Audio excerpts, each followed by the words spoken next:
I love the Tony Hawk game, so I was excited to try and look at the camera a little more closely. I'm doing my standard lines on the screen thing here, and as you can see, the skater looks like they're pretty locked to a fixed spot on the screen. But of course, one thing I definitely wanted to look at was half pipes. What does the camera do? And you can see it does a pretty cool swing around here. I was wondering, maybe does it adjust this based on how high you go? So I did a small jump and a large jump, and it looks like the camera actually rotates at a constant speed. So that's kind of interesting. Anyway, as I was saying, the skater's pretty locked on... Wait a minute.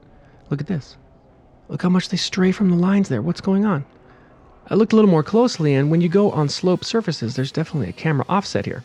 I don't know if this is based on the normal of the surface, or maybe it's an animation state, because if you look at a wall ride here, you can see as I'm wall riding, the camera's definitely biased to the side. But as soon as I jump and we're in the air, the camera snaps back, and we're locked on the rider again.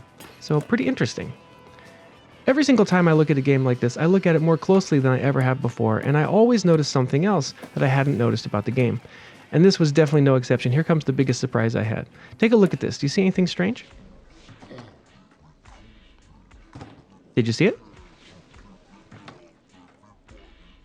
Okay, watch this. Look at the sun shadow, sun shadow, sun shadow, no sun shadow. What happened? Is this a bug?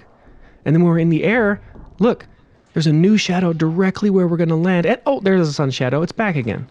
And you can't really see it disappear because we're in the shade here. But even on top of the shade, there's a shadow showing you where you're going to land. 3D platformers often do this thing where they put a shadow directly under the character so you can judge distances more easily. And much to my surprise, the Tony Hawk games are doing this as well. I don't know if this was a new addition to Tony Hawk Pro Skater 1 Plus 2, or maybe this is trying to call back to how the shadow in the old games was directly below the rider, so judging distances was easy. And this is why I love doing analysis like this, because anytime you stop and look at any aspect of a game closely enough, you're going to notice something that you didn't see before. I'm not sure what game I'm going to do next, but I love doing these little videos, so I'll see you in the next one. Bye!